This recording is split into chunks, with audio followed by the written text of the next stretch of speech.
Ya, mari langsung tampilkan slide saya. Sebelumnya saya mengucap syukur terima kasih kepada teman saya yang baru saya ngundang dan hadir. Terima kasih atas kehadirannya Dr. Munandar beserta Paula. Ya, mari saudara kita akan masuk di dalam renungan sore hari ini. Saya masih menyinggung tentang kelahiran Yesus. Sebab nanti tanggal 12 baru merayakan Natal. Ya. Ada gereja yang tanggal 11 nanti, ada yang 12, ada yang 14. Ya. Gereja kami yang di Malang tanggal 24, 25. Ya. Nah, saya singgung sedikit tentang kelahiran Yesus. Ayat ini bicara Yesus yang masih kecil tapi sudah dinubuatkan seperti ini. Ya. Mari kita baca. Sebab seorang anak telah lahir untuk kita, seorang putra telah diberikan untuk kita, lambang pemerintahan ada di bahunya, dan namanya disebut orang satu, penasehat ajaib, wonderful counselor. Ya, ini hebat-hebat ini. Ya. Anda kalau datang ke konselor, Anda mau konselingan dengan ahli hukum, ya bicaranya seputar hukum. Mau konseling kesehatan kepada dokter, misalnya kepada Dr. Munandar. Ya bicaranya konselingnya kesehatan. Ya. Bicara apa lagi? Tentang ekonomi ya ke ahli ekonomi. Tapi Tuhan Yesus menyediakan konseling semua kasus. Ya. Kalau ke dokter konseling ada jamnya. Ya. Kalau ke Tuhan Yesus mau konseling jam 2 malam dilayani. Jam 3 pagi mau, pokoknya 24 hours. Ya, makanya disebut wonderful counselor. Luar biasa. Yang kedua, dia Allah yang perkasa, mighty God. Allah yang perkasa, berarti segala kuasa di tangan dia, Allah yang hebat. Ya, tidak ada yang mustahil, pembuat mujizat, pembuat semua lah, luar biasa. Yang ketiga, Bapa yang kekal, bicara kekekalan. Di dalam dia ada keselamatan, ada kehidupan kekal. Nah, ya. Lalu yang keempat, dia adalah Prince of Peace, Raja Damai. Nah, oleh sebab itu pada saat saudara nanti merayakan Natal, saya tidak tahu Natal saudara misalnya terlibat nanti undangan Natal di mana kayak. Yang utama Tuhan ingin siapkan, Anda gini loh, merayakan Natal itu hidupilah nilai-nilai yang Tuhan mau. Apa? Dia pembawa damai. Jangan saudara merayakan Natal ada hati pahit, benci, dengki sama seseorang atau siapa aja. Ya. Itu harus diselesaikan sebab itu sampah. Sampah itu kalau di dalam rumah, rumah bau. Ya, kalau sampah diteruskan bau itu jadi apa? Penyakit. Kalau penyakit sakit tuh orang. Kalau diteruskan juga mencemari yang lain.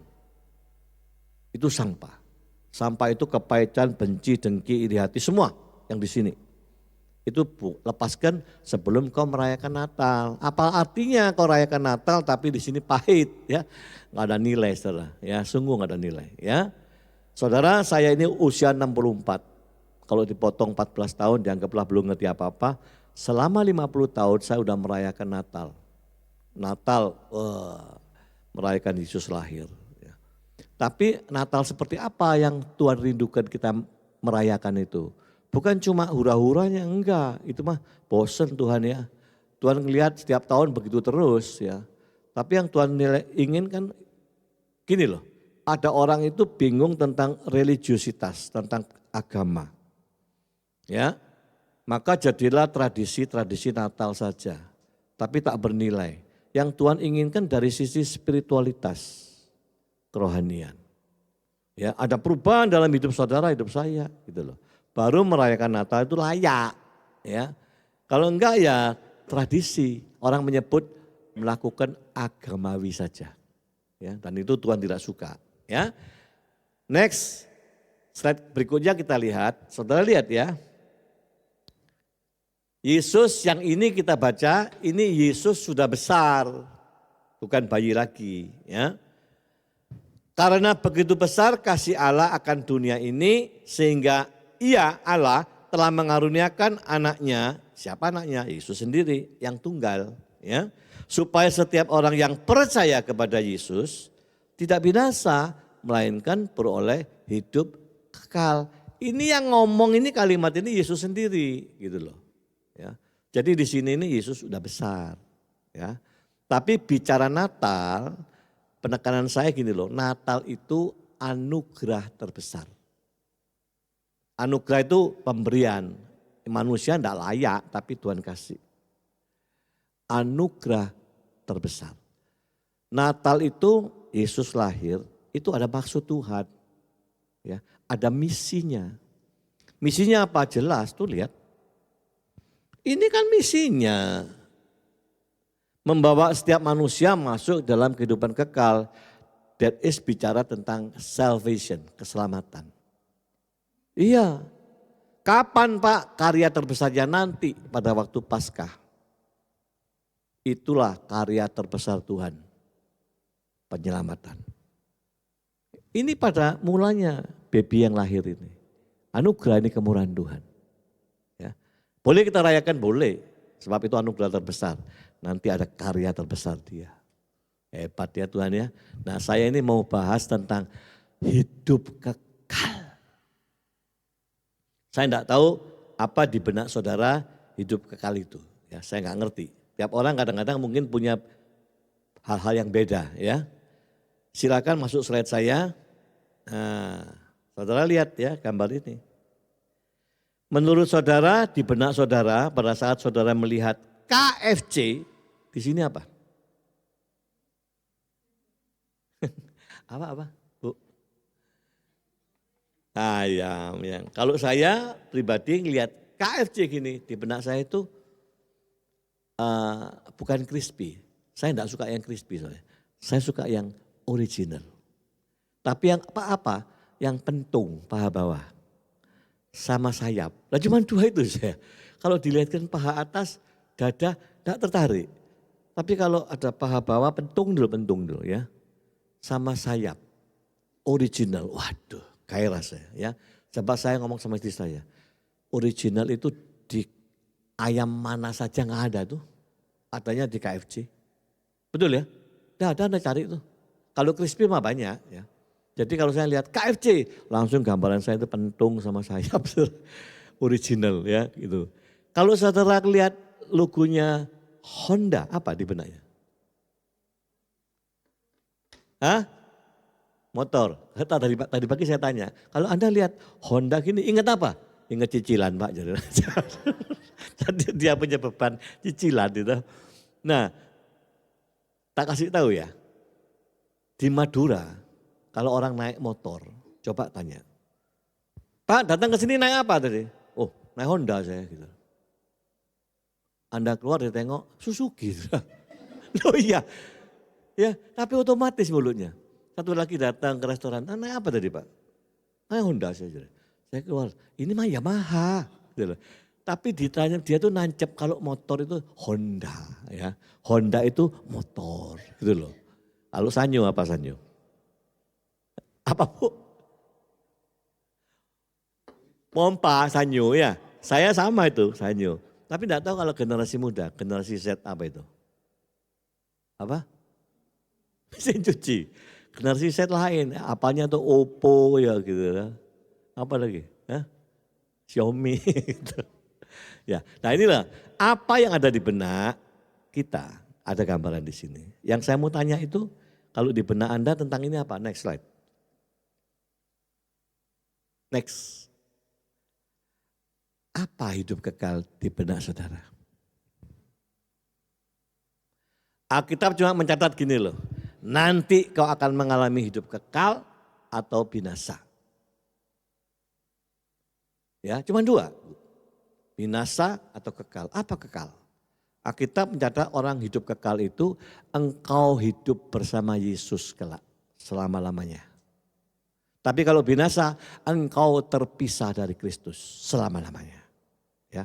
Nah terus di benak saudara hidup kekal itu yang kayak apa? Ya sekarang ini next ada pertanyaan-pertanyaan itu. Ya ini ada gambaran dulu sebuah kisah orang muda yang kaya. Ya ini kan Anda pernah baca ini. Ada seorang datang kepada Yesus dan berkata, Guru perbuatan baik apa yang harus kuperbuat untuk memperoleh hidup kekal, yang dicari hidup kekal. Ya, orang ini terus sombong, ngomong begini anak muda ini. Aku tidak membunuh, tidak mencuri, pokoknya kejahatan aku tidak lakukan. Jadi apa untuk aku hidup kekal? Ingat Yesus ngomong apa? Ya, jual semua hartamu, terus ikut aku. Anak muda ini tidak sanggup. Aduh sorry Tuhan, tidak bisa. Sorry, tidak bisa. Jadi dia rela dengan hartanya, dia hindari hidup kekal. Ya, ini contoh. Nah next, jadi hidup kekal itu apa? Di mana hidup kekal itu berasal? Kapan mulainya hidup kekal? Apa tandanya Anda mengenal Allah? Dan apa perintahnya? Mari ini ada jawabannya mesti. Ya, hidup kekal itu saya tulis itu the highest achievement. Pencapaian orang percaya tertinggi itu hidup kekal. Buat apa saudara berjuang macam-macam di dalam kehidupan di dunia ini tapi engkau tidak menikmati hidup kekal? Buat apa engkau berjuang dengan hebat luar biasa tetapi tak mencapai itu target hidup kekal? Itu salvation, keselamatan. Keselamatan karya terbesar Tuhan. Ya, miracle yang terbesar itu keselamatan. Bukan yang lain. Kalau mah harta-harta terlalu ringan buat Tuhan, serius. Tapi manusia ini kan sering terbujuk, tertipu. Ya, konsentrasinya, fokusnya pindah oleh duniawi. Terperangkap, terbelenggu di situ. Ya. Padahal bukan, highest achievement-nya adalah hidup kekal bersama Kristus. That is salvation, keselamatan. Orang zaman ini tidak terlalu peduli tentang hidup kekal itu. Ya, mari kita teliti, kita cerdik jadi orang percaya. Next slide, apa hidup kekal itu? Ya, yang jawab biarkan ayat firman Tuhan. Inilah hidup yang kekal itu, yaitu bahwa mereka mengenal Engkau satu-satunya Allah yang benar dan mengenal Yesus Kristus. Jadi hidup kekal itu kenal Allah, kenal Yesus. Kata pentingnya adalah kenal. Banyak orang itu sekedar tahu Yesus, kenal belum tentu. Saya senior 25 tahun jadi Kristen misalnya, udah kenal Yesus? Belum tentu. Saya sudah S1, S2, S3, teologi. Apakah dijamin dia kenal Yesus? Belum tentu. Kalau tahu Yesus pasti. Tahu Yesus tidak usah repot-repot. Anda sering mendengar, Anda baca Alkitab, Anda baca buku-buku yang isinya tentang Yesus, Anda tahu siapa Yesus. Tapi yang Tuhan rindukan, engkau mengenal Kristus. Nah ini loh ya, mengenal ini loh. Karena ada istilah ada di dalam dunia kekristenan, tahu mengalami Yesus gitu. Apakah engkau mengalami Yesus? Gitu. Kalau engkau mengenal Yesus, engkau mengalami Yesus. Jadi pegang ya ayat ini yang pertama, hidup kekal itu berarti kenal Yesus. Tangkap dulu itu. Nanti kita terus teliti apa larinya kemana itu gitu loh. Sampai kita berkesimpulan gampang enggak kita kenal Yesus. Gampang enggak jadi Kristen sejati. Ngomong gampang, praktek enggak gampang ya. Next, di mana hidup kekal itu dan inilah kesaksian itu. Ini 1 Yohanes 5 ayat 11-12 ya. Allah telah mengaruniakan hidup kekal kepada saudara dan saya. Sudah dikasih. Dan hidup itu ada di dalam anaknya. Siapa anaknya? Hidup kekal itu ada di dalam Yesus. Barang siapa memiliki Yesus, ia memiliki hidup itu, hidup kekal itu. Barang siapa tidak memiliki Yesus, ia tidak memiliki hidup kekal itu. Ngerti maksudnya ayat ini? Oh berarti ada di Yesus Pak. Yes. Ya, ini orang percaya, orang Kristen harus mengenal ini. Kalau kita kenal, kita tahu, oh ini, oh enggak gampang ya jadi Kristen. Begitu saudara. Kalau Kristen-Kristenan mah gampang. Kristen yang tulen enggak gampang. Ya, ada perjuangan khusus. Ya. Next, kapan hidup kekal itu? Kapan hidup kekal itu? Orang kebanyakan ngomong, Pak jangan ngomong hidup kekal, itu mah nanti kalau udah mati. Kalau udah meninggalkan dunia itu loh, baru hidup kekal. Betul Ibu tadi gitu ya. Orang banyak mikir begitu. Dosa ngomong hidup kekal. Sekarang lihat kita hidup di bumi nih. Kekal itu menanti kalau udah mati. Gitu. Ternyata bukan begitu loh saudara. Ya. Yohanes 5:24. Aku berkata kepadamu sesungguhnya barang siapa mendengar perkataanku, perkataan Yesus. Dan percaya kepada dia, Allah yang mengutus Yesus. Ya, ia mempunyai hidup kekal. Ya, dan tidak turut dihukum sebab ia sudah pindah dari maut kepada hidup. Jadi kalau kau percaya Yesus itu sesungguhnya kau pindah. Dari alam maut dipindah ke hidup. Sesungguhnya pada waktu engkau percaya Yesus, terima Yesus, disitulah start engkau punya hak hidup kekal. Jadi kapan itu Pak? Ya di bumi ini. Itu startnya gitu loh ya. Tuhan tuh baik sekali loh. Jadi oh begitu. Modalnya cuma aku percaya Yesus, percaya Bapak, percaya Yesus. Maka aku punya hak kehidupan kekal sejak sekarang ini. Sebab aku udah dipindah nih. Dari manusia lama ke manusia baru nih. Dipindah ya. Lalu ditambah Yohanes 6 ayat 47. Aku berkata kepadamu sesungguhnya. Selalu diawali dengan sesungguhnya. Barang siapa percaya. Ia punya hidup yang kekal. Ya. Ada enggak ini iman seperti ini di iman kepercayaan lain? Enggak ada. Hanya kekristenan. Jadi mari kita sadari kita ini istimewa gitu loh ya. Bukan barang murahan, istimewa. Kita berharga di mata Tuhan, sangat berharga. Nah sekarang kita cari tahu lagi apa Pak tandanya kenal Tuhan. Tadi kan ngomong firman, hidup kekal adalah kenal Kristus. Sekarang apa tandanya kenal Kristus? Nah, supaya kita paham gitu ya. Inilah tandanya bahwa kita mengenal Allah. Yaitu jika kita menuruti perintah-perintahnya. Dengan bahasa lain, kalau aku taat maka aku disebut orang yang kenal Tuhan. Kalau kenal Tuhan berarti, hei Yusman engkau berhak hidup kekal. Itu ya diruntun gitu loh. Jadi ini bicara apa? Oh obedience itu segala-galanya bagi Tuhan. Taat perintah segala-galanya. Bukan persembahan yang banyak di mata Tuhan. Bukan karena perpuluhannya hebat. Bukan. Tapi obedience. Itu yang bernilai tinggi. Ada orang tahu merasa banyak berjasa karena udah nyumbang banyak.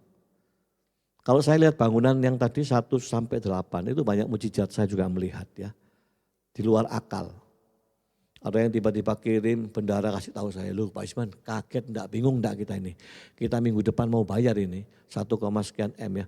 Hari ini Pak masuk 650 juta no name.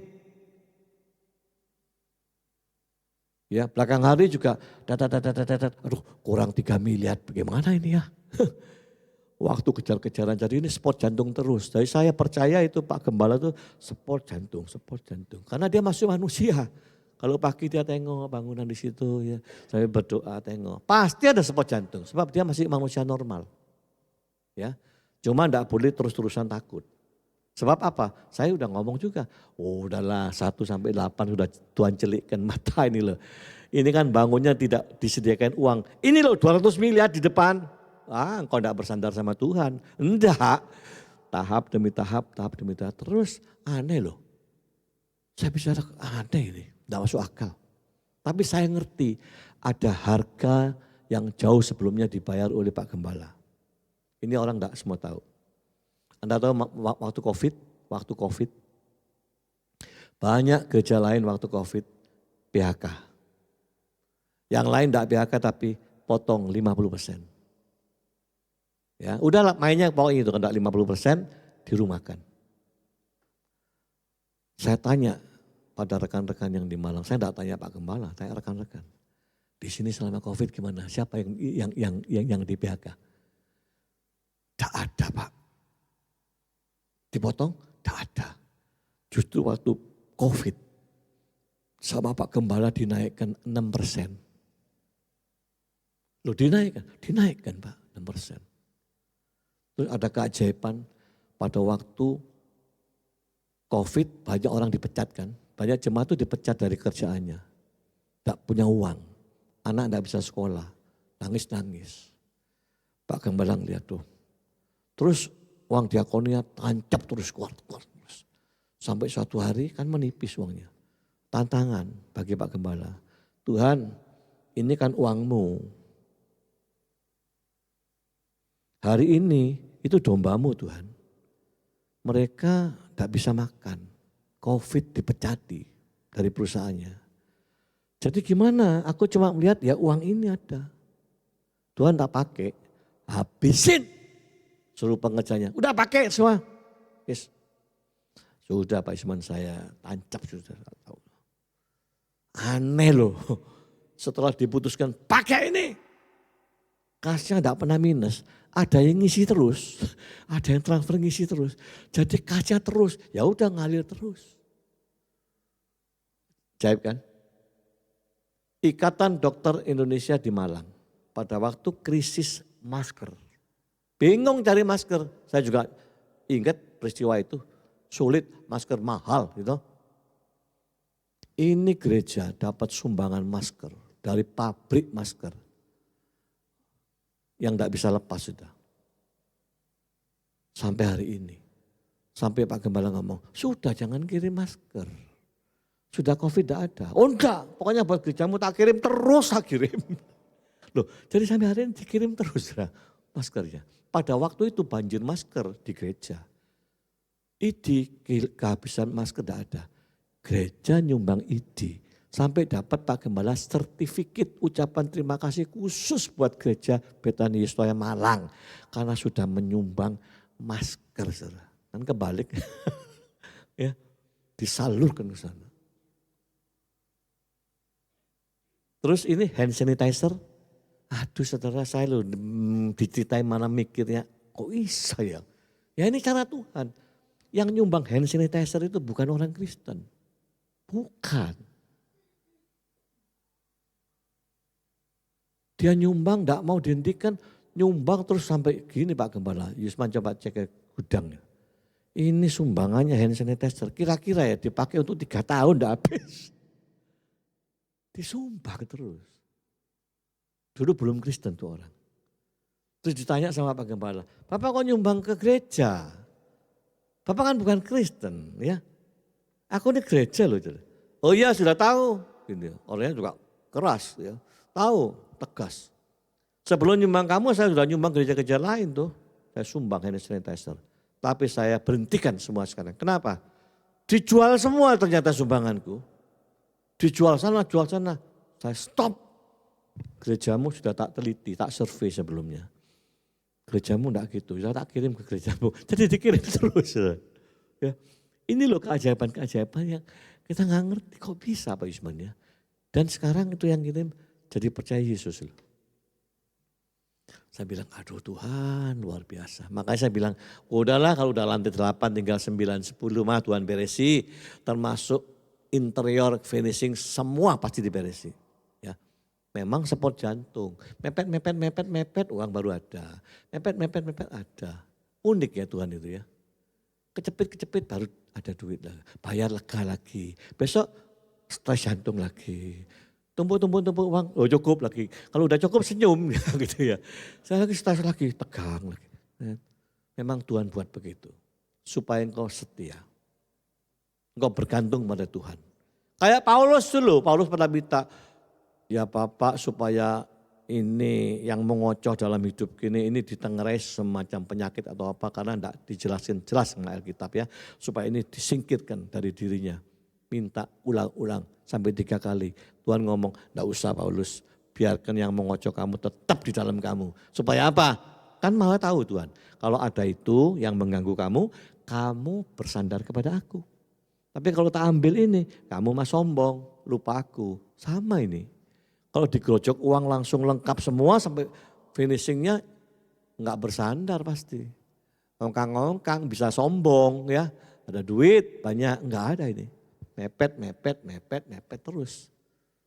Ya, tapi saya ngerti pengorbanan pribadinya Pak Gembala. Dia tidak eman dengan aset-aset pribadinya. Berani dia.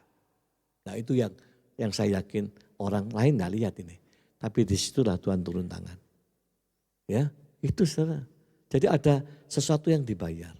Ya. Nah kembali ke sini.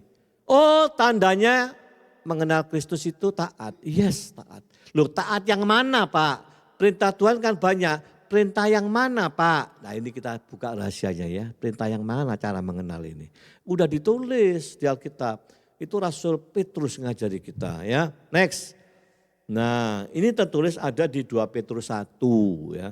Tapi kita baca mulai ayat 5 dulu. Baca pelan-pelan ya. Justru karena itu kamu berarti saudara dan saya harus dengan sungguh-sungguh untuk apa? Berjuang. Nah, jadi yang berjuang siapa? Kita. Yang sungguh-sungguh kita. Bukan otomatis karena ada Roh Kudus otomatis sanggup. Enggak. Kita berjuang kayak Paulus dulu. Berjuang sungguh-sungguh. Roh Kudus yang sanggupkan. Ini berjuang apa Pak? Berjuang siapa yang imannya kepada Yesus. Ini percaya Yesus semua. Buktikan. Ini bahasa sederhananya gini. Buktikan bahwa imanmu bisa ada kebajikan. Hidupmu muncul kebajikan. Kebaikan. Ya.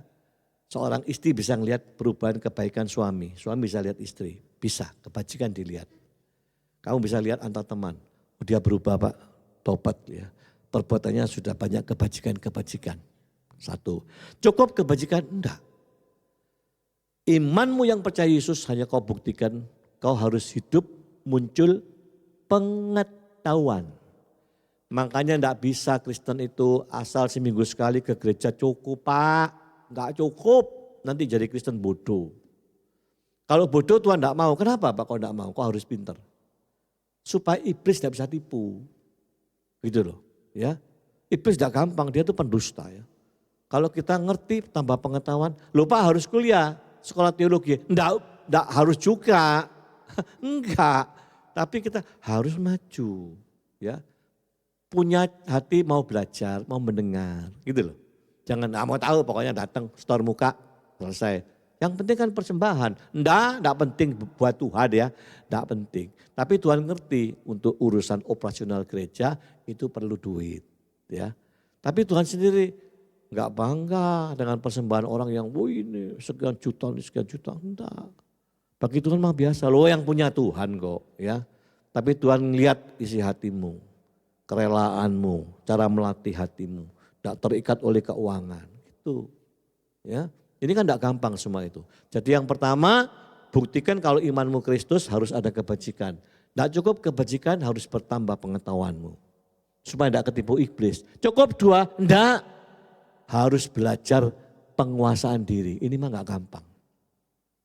Siapa yang gampang marah, kuasai dirimu dong. Gitu loh. Siapa yang gampang tersinggungan, jangan tersinggungan lah. Capek lu kesinggungan terus. Gampang sakit hati, jangan iri hati. Jangan punya penguasaan diri. Nah, ya, ini tidak gampang Bu, mesti berjuang.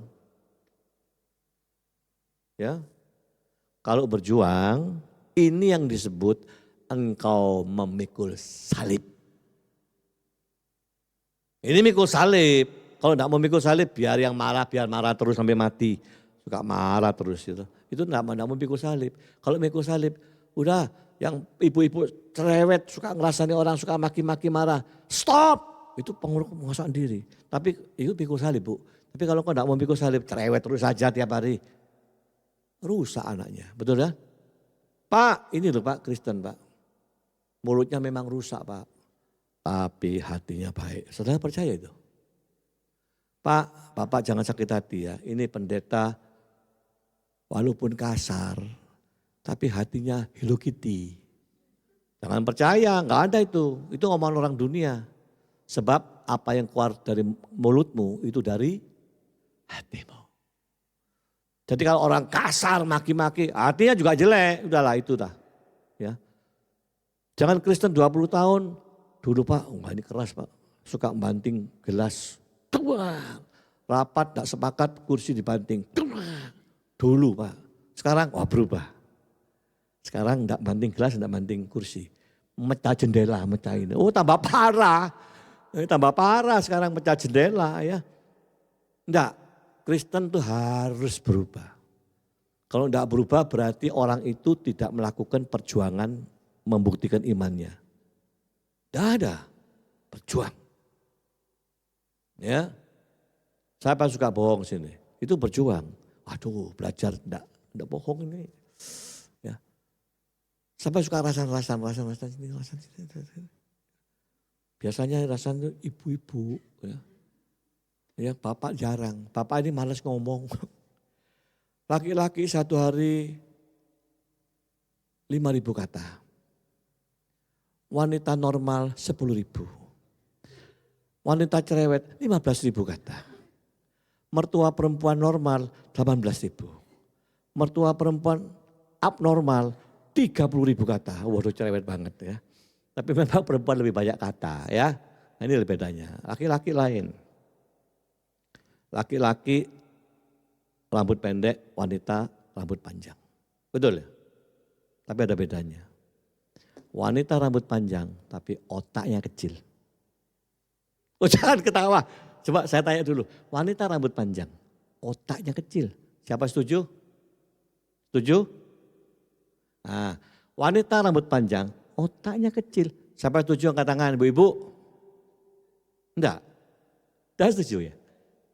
Hah? Bu Tari setuju? Coba tanya dulu. Wanita rambut panjang, otaknya kecil. Lain dengan pria. Coba tengok kiri kanan.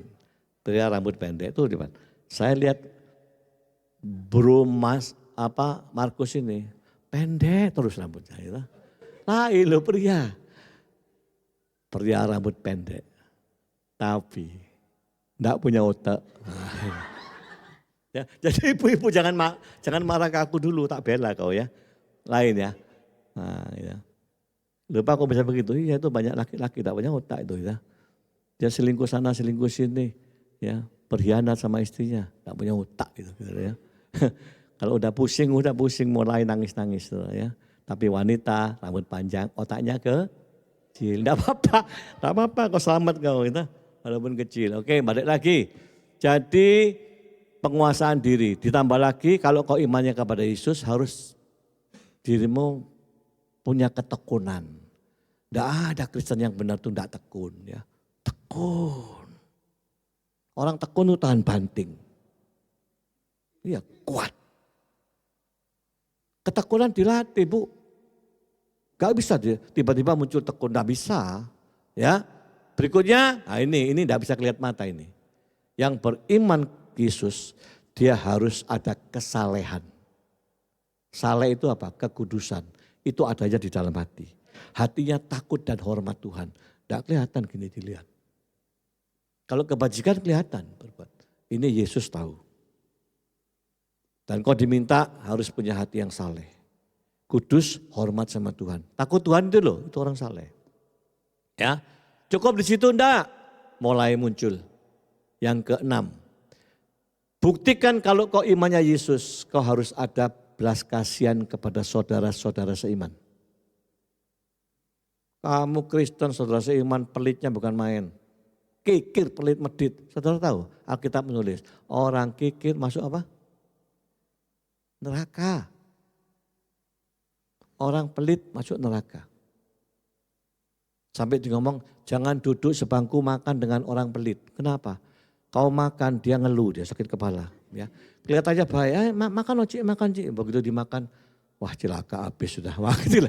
Orang pelit ya, tidak pernah ikhlas pelit itu. Ya. Makanya tidak boleh kita duduk semeja kumpul makan gitu. Kenapa? Tidak ikhlas. Ya. Saya sama teman-teman istri saya tahu, hati-hati loh kamu sama si A sama si B itu, cewek-cewek itu. Itu mah kalau baik hati kirim-kirim ada sesuatu dia. Kenapa? Pelit ya. Kalau kemana-mana pergi apa itu, tidak pernah bayar, bayari temennya ya yang bayar. Sudah tidak bayar, kalau udah mau pulang bungkus ini buat suamiku, buat anakku. Cilaka enggak? Kalau orang ada sungkan kan, Bu tambah bungkus 3, saya bayar sendiri. Itu enggak ini, nunut. Ya, saya bilang itu temanmu hati-hati satu itu loh. Kalau dia baik sama kamu, dia ingin dapat sesuatu yang lebih dari kamu. Sebab dia stempelnya orang kikir. Kikir masuk neraka. Ya, ada orang kikir di sini? Tidak ada. Saya udah ngecek, saya tanya Bro Markus. Di Betani, Yestoya, Pontianak, orang Pelit, Medit ada di sini. Oh enggak ada Pak. Sudah pindah ke mana? Kucing. Bagus. Tapi dulu Pak. Sekarang yang dari Kucing balik lagi ke sini. Berarti ada. Ada orang kikir di mana-mana, orang Pelit itu ya. Hati-hati loh. Itu bukan perkara ringan, perkara besar di mata Tuhan. Ya. Yang terakhir yang ketujuh, bukan cuma kasih kepada saudara seiman. Yusman, buktikan kau harus mengasihi suku lain, bangsa lain, agama lain, kau harus kasih kepada mereka. Jadi ada berapa? 7 elemen. Saya menyebut 7 pilar orang beriman. Nah, apabila semuanya itu ada padamu, coba perhatiin kalimat ini. Apabila semuanya itu ada padamu, Bapak semuanya itu. Ya yang kita baca tadi itu loh. 7 pilar itu loh, itu ada di dalam dirimu dengan melimpah, maka kamu disebut orang yang berhasil mengenal Yesus. Baru di level ini engkau layak disebut kenal Yesus. Jadi kalau cuma setia ibadah, ngasih persembahan, kenal Yesus, enggak, jauh. Harus dibuktikan dengan 1, 2, 3, 4, 5, 6, 7 elemen itu. Kalau itu ada, layak disebut kenal Yesus. Kalau kau kenal Yesus berarti engkau hidup dalam kekekalan. Hebat ya Alkitab ya, hebat. Makanya enggak boleh baca sepenggal dipakai. Ini enak ayat ini, penggal pakai. Enggak bisa. Ayat akan melengkapi. Gitu loh. Ya. Saya lebih baik bersusah payah dalam setiap firman, khotbah itu ada sifat pengajaran. Ada saya repot-repot dikit gak apa-apa, audio, visual. Ada orang yang kuat di audio saja, tapi ada orang yang lemah. Kalau lemah butuh visual. Ya, jadi repot sedikit tapi kita gampang. Oh ini toh, ya gitu loh ya. Next, nah saudara lihat. Dampak 7 elemen tersebut, ini dampaknya ya ayat 10. Karena itu saudara, berusahalah sungguh-sungguh supaya panggilanmu dan pilihanmu itu makin teguh. Ya, sebab jika kamu melakukannya, kamu tidak akan pernah tersandung. Jadi hari depanmu, Alkitab menulis, kamu tidak akan stumble, jatuh. Jatuh itu apa Pak? Di depan masa depanmu kamu tidak akan jatuh korupsi, jatuh obat-obatan narkoba, pelanggar hukum, jatuh berselingkuh, jatuh berzina. Tidak akan. Kalau engkau kuat di elemen-elemen ini. Bahkan 11, dengan demikian kepada kamu akan dikaruniakan hak penuh, hak istimewa. Hak apa itu Pak? Untuk masuk kerajaan kekal. Atau kerajaan Tuhan. Juru selamat kita. Jadi kau punya hak masuk di dalam kekekalan. Hebat nih Alkitab. Ya, jadi kalau disebutkan enggak gampang Pak ya percaya Yesus. Enggak gampang. Ngomong percaya gampang, praktek kebenaran enggak gampang. Harus pikul salib. Pikul salib perkara apa? 7 elemen, 7 pilar iman. Kalau itu sukses aman, kalau suami-suami sukses dengan pilar itu, suamimu tidak akan jatuh. Tanpa dia mati istri, tidak akan jatuh dia. Tidak akan tersandung dalam kehidupannya. Ya, sama sebaiknya istri juga begitu, tidak akan jatuh. Next, kalau saya simpulkan, gambarnya gini lah. 2 Petrus 1 ayat 5 sampai 11. Ini pelajaran berharga saudara. Harus dipegang seumur hidup sampai mati. 7 elemen penting. 1 kebajikan, 2 pengetahuan, 3 penguasaan diri, 4 ketekunan, 5 kesalehan, 6 kasih dengan saudara-saudara. 7 kasih kepada semua orang. Kalau 7 elemen ini ada dalam dirimu, maka ini upahnya, dampaknya. Kau disebut orang berhasil mengenal Yesus. 2, engkau tidak akan tersandung dalam hidupmu. Amanlah. Tiga, engkau punya hak penuh masuk dalam kekekalan. Apa yang dicari orang percaya kalau tidak hidup kekal? Ada. Ya, semua ini harus diperjuangkan dengan sungguh-sungguh, usaha mati-matian, berjuang. Bisa Pak, bisa sebab orang percaya ada Roh Kudus. Kayak Paulus, Paulus tanpa Roh Kudus tidak bisa. Paulus pun tanpa Roh Kudus tidak sanggup dia. Tapi karena Roh Kudus dan dia ngakui, semua ini aku kerjakan bukan karena aku, karena Roh dalam aku sanggup gitu loh. Ya, tidak ada orang hebat, tidak ada. Next terakhir, jadi ini yang saya sebut, inilah highest achievement. Pencapaian tertinggi orang percaya, orang Kristen. Salvation. Makanya disebut karya terbesar Allah, keselamatan. Mujizat terbesar yang Allah berikan, keselamatan. Tapi dalam keselamatan kau berjuang. Ya, bukan cuma dikasih percaya Yesus selamat, enggak ada. Ada perjuangan bagianmu sebagai orang yang bertanggung jawab mengasihi Kristus. Juang. Tolong pemain musik WL Singer. Ya. Enggak ada yang lebih bernilai cita-cita orang percaya. Sama, saya juga begitu. Salvation. Dan ini diperjuangkan. Amin. Amin, Pak. Sungguhan amin. Amin. Ya udah, amin. Ayo panggil berdiri. Kita akan memuji Tuhan.